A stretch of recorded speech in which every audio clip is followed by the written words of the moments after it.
Two and a 1, 2, 3. Oh, well, hello, children. I have one of our favorite books to read. Wait a minute. I just went to the store. Let me take my mask off. There we go. We all love this one. Millions of Cats.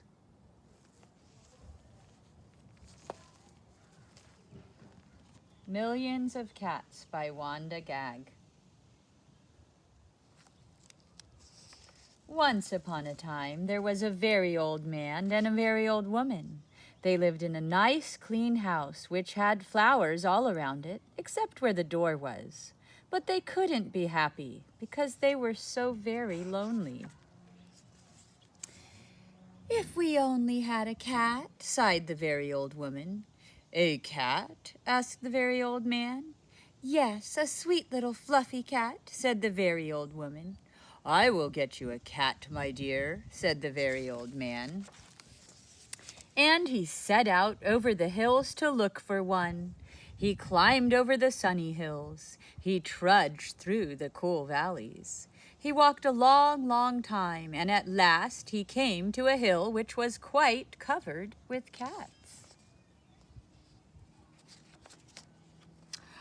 Cats here, cats there, cats and kittens everywhere. Hundreds of cats, thousands of cats, millions and billions and trillions of cats. "Oh," cried the old man joyfully, "now I can choose the prettiest cat and take it home with me." So he chose one. It was white. But just as he was about to leave, he saw another one, all black and white, and it seemed just as pretty as the first. So he took this one also. But then he saw a fuzzy gray kitten way over here, which was every bit as pretty as the others, so he took it too. And now he saw one way down in a corner, which he thought too lovely to leave. So he took this too. And just then over here, the very old man found a kitten which was black and very beautiful. "It would be a shame to leave that one," said the very old man. So he took it. And now, over there, he saw a cat which had brown and yellow stripes like a baby tiger. "I simply must take it," cried the very old man, and he did. So it happened that every time the very old man looked up, he saw another cat which was so pretty he could not bear to leave it, and before he knew it, he had chosen them all. And so he went back over the sunny hills and down through the cool valleys to show all his pretty kittens to the very old woman. It was very funny to see those hundreds and thousands and millions and billions and trillions of cats following him.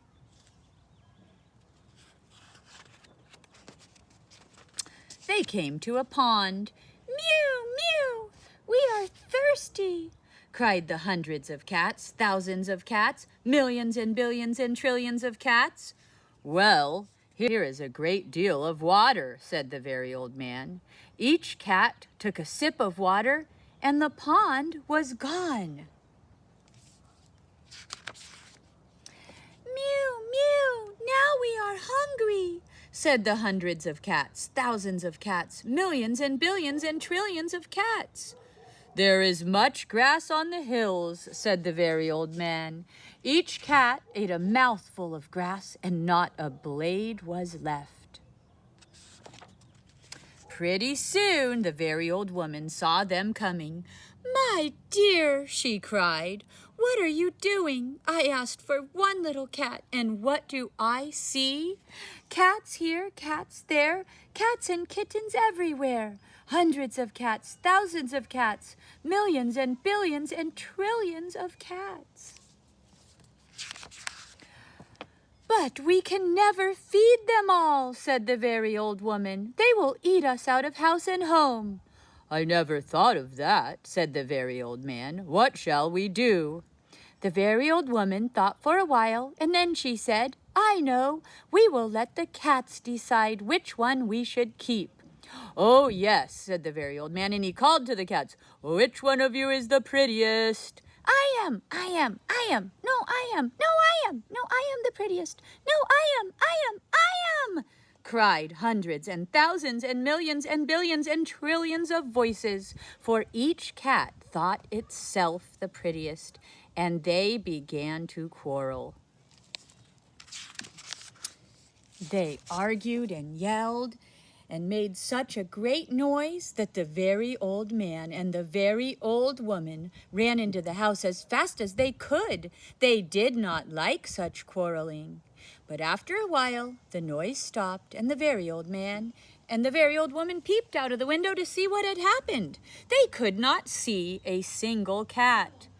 "I think they must have all run away," said the very old woman. "It's too bad."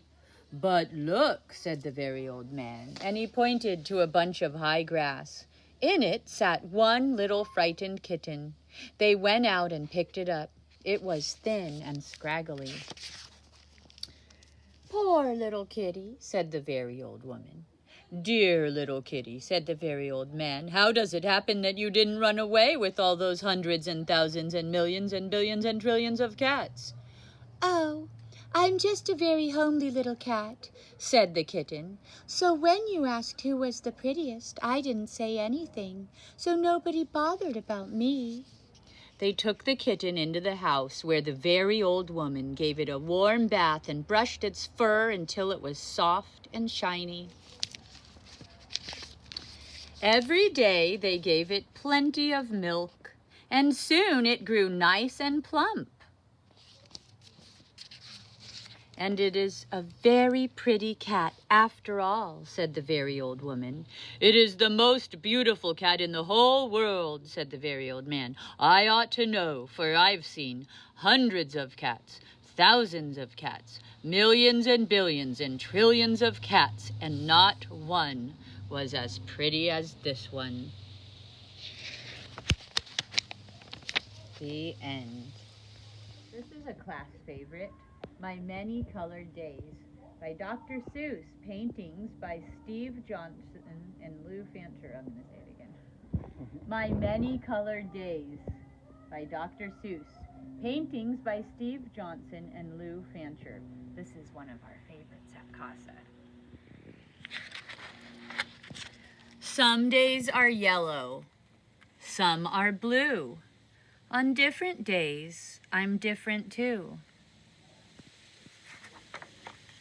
You'd be surprised how many ways I change on different colored days. On bright red days, how good it feels to be a horse and kick my heels. On other days, I'm other things. On bright blue days, I flap my wings. Some days, of course, feel sort of brown. Then I feel slow and low, low down. Then comes a yellow day, and whee! I'm a busy, buzzy bee. Gray day. Everything is gray. I watch, but nothing moves today. Then all of a sudden, I'm a circus seal. On my orange days, that's how I feel. Green days, deep, deep in the sea. Cool and quiet fish, that's me. On purple days, I'm sad, I groan. I drag my tail, I walk alone. But when my days are happy pink, it's great to jump and just not think. Then come my black days, mad and loud. I howl, I growl at every cloud. Then comes a mixed up day, and wham! I don't know who or what I am. But it all turns out all right, you see, and I go back to being me. The end. Red. That would be good. Yellow. How many are we going to get on there? Purple. Only a little purple. Green. Oh no, we don't fall. Orange.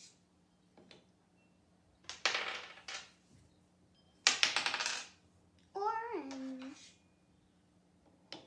Ooh. Blue. That kind of fit? Green. Wow. Green.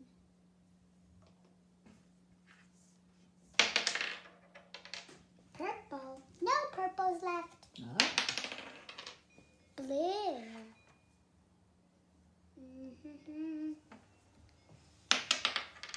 Purple. No purples left. Green. No greens left. Purple. No purples left. Rojo. Rojo left.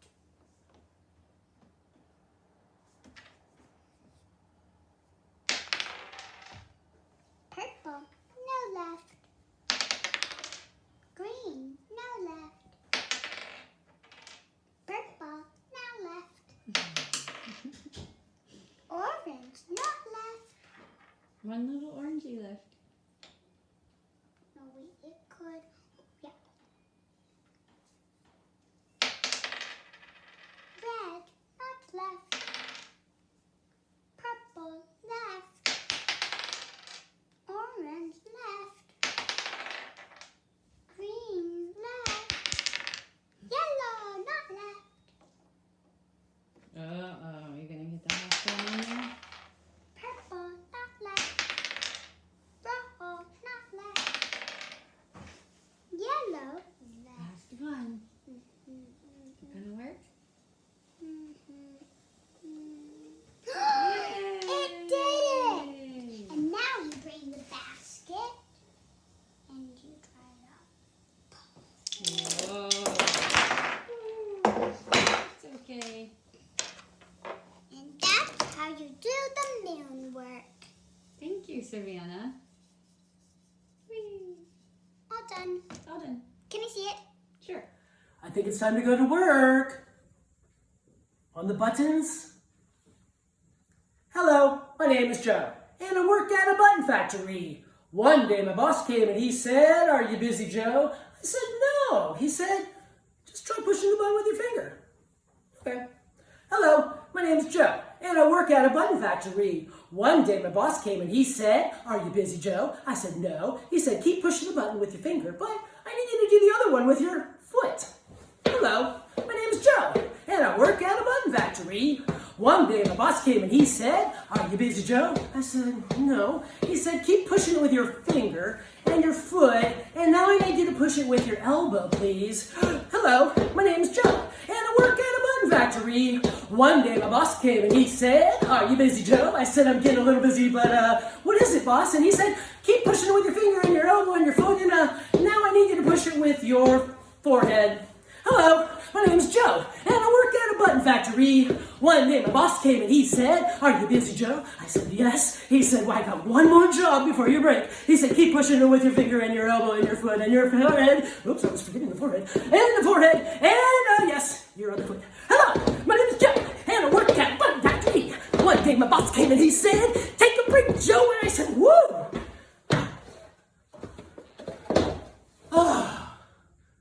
Who's ordering pizza? I need a cold drink. Wait a second, how much time do we have? Only a couple more minutes. Hurry, Eli, where's your phone? Oh, you left it at home? Dean, did you bring yours? Ella! Oh, I'll have to use mine. Hello. I need lots of pizza. Yes, I'm working at a button factory. Okay, all right. Whoop! I have to get back to work. Bye. Get on the line.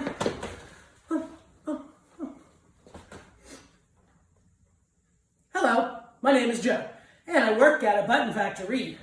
One day my boss came and he said, "Are you busy, Joe?" I said, "No." He said, "I'll make it easy on you. Push the button with your knee." Hello, my name is Joe, and I work at a button factory. One day my boss came and he said, "Are you busy, Joe?" I said, "No." He said, "Well, keep pushing it with your knee. And right now I need you to push it with your hands." Hello, my name is Joe, and I work at a button factory. One day my boss came and he said, "Are you busy, Joe?" I said, "I've been kind of busy already, but what is it, boss?" And he said, "Well, keep pushing it with your knee and your hands, but now I need you to try something new. I need you to press it with your hip." Oh. Hello, my name's Joe, and I work at a button factory. One day my boss came and he said, "Are you busy, Joe?" I said, "Yes." He said, "I got one more job for you. Press it with your hands, and your hip, and your knee, and your tongue." Oh, no, look at a button factory. What can we do? Go home, Joe.